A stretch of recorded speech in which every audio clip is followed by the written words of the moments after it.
አሰላሙ አለይኩም ወራህመቱላህ ወበረካቱ። ውድና የተከበራችሁ የቻናሌ ተከታታዮችና እንዲሁም ጓደኞቼ እንዴት ናችሁልኝ? ደህና ናችሁ ወይ? ሁሉ ሰላም፣ ሁሉ መልካም። ዛሬ እንግዲህ ትልቅ ችግር ላይ ነው ያለሁት። ይህን ችግር ተመልክታችሁ ሁላችሁም ሸር በማድረግ የተቻላችሁትን 15 እንድትረዱ ነው የመጣሁትና የመጣሁበት ዋናው መንስኤ ምንድነው? ይሄ ጎን ያለው የምትመለከቱት ወንድማችን የሚገኘው ሰሜን ወሎ ውርጌሳ እዚሁ ከተማው ነው የሚገኘው። ኃይለኛ በደረሰበት አደጋ ሰውነቱ ሁሉ ተቆራርጦ ሆዱ በሙሉ ተቆራርጦ በራሱ መጸዳዳት አይችልም። ብዙ ነው ችግር የደረሰበት። እሱ የሚነግራችሁ ይሆናል። ብዙዎቻችን አሁን ላይ በወጣት እርሜ ሆነን ብዙዎቻችን ደስተኛ ሆነን ስቀን ተጫውተን ነው ያለ ነው ማለት ነው። ነገር ግን እሱም እንደኛው በፊት ቦርቆ ሰርቶ ራሱን የሚያስተዳድር ሚስት ያለው ሰው ልጅ ያለው ሰው በጣም ጽድት ያለ ልጅ ያለው ልጅ ነበረ። ነገር ግን አላህ የፈቀደው ነገር ነውና በጣም ትልቅ ችግር ላይ ነው አሁን የሚገኘው። በስተመጨረሻ በቃ የህይወቱ መጨረሻ የሚባል ደረጃ ላይ ነው የሚገኘው። እስኪ ከሱ አንደበት የደረሰበትን ችግር ያለበትን ሁኔታ እሱ ይነግራችኋል። ከዛ በመቀጠል ደግሞ ማዘሩም አሉ ያለውን ነገር ያብራሩልናል። ወደ እነሱ እስኪ በደንብ አድርገህ ድምፅህን ከፍ አድርግና እስከ መጀመሪያው እስከ መጨረሻው ያለህበትን ሁኔታ ሁሉንም ማስረዳችሁ። እሺ እኔ አሁን ላይ ያለሁበት ሁኔታ በቃ ከምነግራችሁ በላይ ነው። በቃ አሁን ላይ በቃ ዝም ብዬ ውስጤን ለማንም እንትና ነበር እስከዛሬ ድረስ በቃ በመልካም ወንድሞችና ጓደኞች መካከል ነው በቃ በእነሱ እርዳታ እዚህ ደረጃ ላይ ደርሻለሁ። በቃ እና የወርጌሳ ህዝብ ነው በቃ አሁን ላይ እዚህ ደረጃ ላይ እንድደርስ ያደረገኝ ማለት ነው። አሁን ላይ ሳደርግ የነበረው ሕክምና ራሱ ምንም አይነት መፍትሄ አላገኘልኝም። በቃ እስካሁን በመንግስት ሆስፒታል ያው ወደ ውጭ ነው ምርመራም ሁሉም ነገር እያደረግኩ የነበረው መፍትሄም አላገኘሁም። እርጥባንም እያደረግን ነበር። በቃ መፍትሄ ላገኝ አልቻልኩም። ከ45,000 ብር በላይ ጨርሻለሁ በዚህ ሁኔታ ማለት ነው። ያለምንም ኦፕራሲዮን ምናምን ያስፈልገው ነበር፣ ግን እንኳን ከዛ በፊት ይሄንን ገንዘብ ወጥቷል። አሁን ላይ በቃ ወደ ግል ሆስፒታል ሄጄ ከፍተኛ ሆስፒታል ሄጄ መታየት እንዳለብኝና መታከም እንዳለብኝ እንትን ስለተባለ ወደ ግል ሄጄ ለመታከም አቁሙ ስለሌለ በቃ እንድትረዱኝ ነው። በቃ አሁን ላይ በቃ ቱቦ ወደዚህ ወደ ግራ በኩል ስለዞረ ማሳየት ይችላል በቃ እና ወደ እሱ ስለዞረ አሁን ላይ ሰገራ መጠቀምም አልቻልኩም፣ መተናፈስም አልቻልኩም። በቃ ተጨንቄያለሁ። በቃ ልሞት ነው። በቃ የሞቴ በቃ መሞቻ እንደደረሰ እየተሰማኝ ነው። ውስጤ በጣም ቆስሏል። ቱቦ ማሳየት ከቻለ ተሳየችሁ ጥሩ ነው። በፊንጢጣ ስለሆነ ምንም እንትን አይችልም እና ስለዚህ ከባድ ነው ለማሳየት አሁን ራሱ እንትን ስለሆነ እና የተጨነቅኩኝ ነው። በቃ ጭንቀቴን ተረዱኝ። ተረድታችሁ በቃ ያላችሁን የበቃ ችግርን መቼም የተቸገረ ሰው ነው የሚያውቀውና በቃ ህይወቴን ታድጓት። በቃ ህይወቴን ከሞት አድኗት። ለልጄ ስል ልኖርለትና እርዱኝ። እርዳታችሁ ያስፈልገኛል። እና በቃ ነገ ሞት መጣ፣ ዛሬ ሞት መጣ። በቃ ጭንቀት ላይ ነው ያለሁት። ተስፋ በመቁረጥ ውስጥ ነው ያለሁት እና እርዱኝ፣ እርዳታችሁ ያስፈልገኛል። አመሰግናለሁ።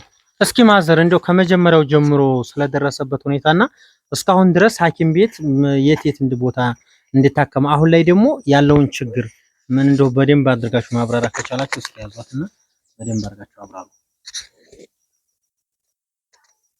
ከዚህ ወደ መርሳ ተሰደርን። ተመርሳ ደግሞ ለደሴ ሄደ።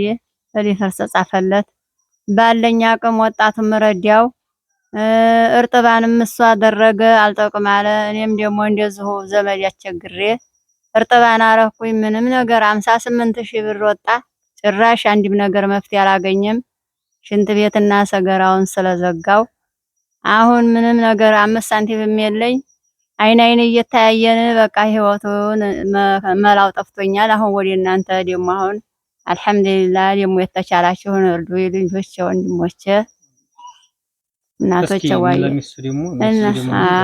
እስኪ ደግሞ እንደው በቃ አግዙን ባያቸው የሚባለውም ይጨንቃል። ልክ ነሽ። አይዞሽ በቃ እኔ ይዘዋለሁ። አብሽሪ በቃ አትረፉልኝ ባልን ባያቸው አቅማችን በላይ ስለሆነ እርጥባን ሁሉ ነገር አድርገናል። ይሄን ሁሉ አቅማችን በላይ ሆኗል። ከ6 ጊዜ ያላነሰ ተመላልሷል። አሁን አቅማችን ስላልፈቀደ በቃ እህቶቼ፣ ወንድሞቼ እንድትረዱኝ ወደ እናንተ መተናል። ይሄን ከአቅማችን በላይ ሆኖብናል። እየሰራ የቀን ስራ እየሰራ ነበር የሚያስተዳድረኝ። አሁን ግን እንኳን የቀን ስራ ለራሱም ህይወት አልሆነም። ከአቅሙ በላይ ነው። በቃ ሌሊቱን ቁጭ ብዬ ነው የማድረው። በቃ እየተመላለሰ በሩ በቃ አይዘጋም፣ እየተከፈተ ነው የሚያድረው። ሽንት ቤት አይወጣውም፣ አይጠቀምም። በቃ 10 ጊዜ ከ20 ጊዜ ያላነሰ ሲመላለስ የሚያነጋው ያው እንዲሁ እየተመላለሰ ነው የሚነጋውና ስለዚህ ለእህቶቼ ለወንድሞቼ ጥያቄ በቃ እንድትበሉኝ እጠይቃለሁ። አመሰግናለሁ። አይዞሽ ተጨማሪኛም በልሰያ አው እዚህ ጋር በጣም እኔ በዚህ ወንድማችን ብዙ ተመላልሰናል። ብዙ እህቶች ወንድሞች ጋር ለመድረስ የቻልነውን አድርገናል። ወንድማችን ለጋ ወጣት ነው። እንደ ቅርብ እንደ አብሮ አደግ ብዙ ነገሩን እናውቀዋለን። ሩጦ ያልጠገበ ልጅ ነውና እንደምታዩት ትዳር አለ፣ ልጅ አለ፣ ብዙ ነገር አለ ከጀርባውና ይህን ቤት ያቆመው እሱ ነበር። አሁን ሁሉም እንደማይሆን ሆኗልና ጭራሽ ህልውናው አደጋ ላይ ነው። ሙሉ የተቀበረለት ቱቦ ወደ ቀኝ ዙሮበት ወደ ቀኝ ጎኑ ዙሮ ግራ ጎኑ ዙሮበት ይሄ በጣም በቅርብ ሰርጀሪ ማግኘት እንዳለበት ሰርጀሪ መሰራት እንዳለበት ከዶክተሮች ተነግሮታልና ያንን ሰርጀሪ ለማድረግ እርጥባንም ተደረገ ምንም ተባለ ከአቅም በላይ ሆነና አልችል ስንል ወደ እናንተ አንጥተናልና እባካችሁ እናንተ የቅልብ ባለቤቶች የኔ መልካም ወዳጆች ሁላችሁም የሰይር ቤተሰቦች እንዲሁ ይሄን ወንድማችንን አለንም በለውና ወገናዊ ድጋፋችሁን ብታሳዩት እዚህ ጋር ሰብሰብ ብለን የመጣነው የዚህ ልጅ አንገት ቀና ለማድረግ ነውና እባካችሁ እናንተ ደጋግን አድኑልን ይሄ ወንድማችንን እላለሁ።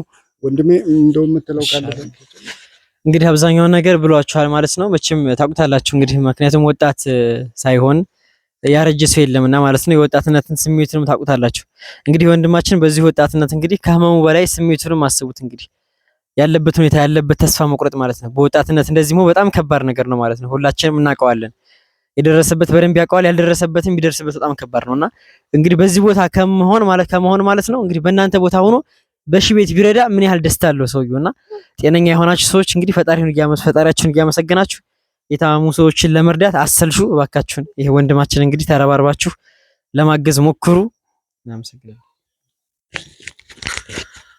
እንግዲህ ውድ ተመልካቾቼ ብዙ ነገር ለማውራት ያው የኛ ማህበረሰቦች ትንሽ ካሜራ ይፈራሉ።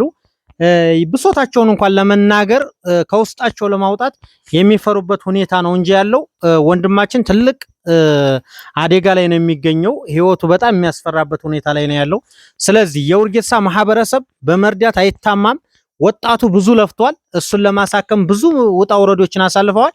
ነገር ግን አልቻሉም። አሁን መጨረሻ ላይ خلاص ሞትን ነው የሚጠብቀው ይሄ ልጅ ቤቱ ቁጭ ብሎ ማለት ነው። ይሄ ነገር ከሚሆን ከኛ ቢያንስ የ200 እና የ300 ቻሌንጅ ብናደርግ እንኳን አይደለም ቀርቶ የውርጌሳ ማህበረሰብ ብዙ ማሳከም እንችላለን።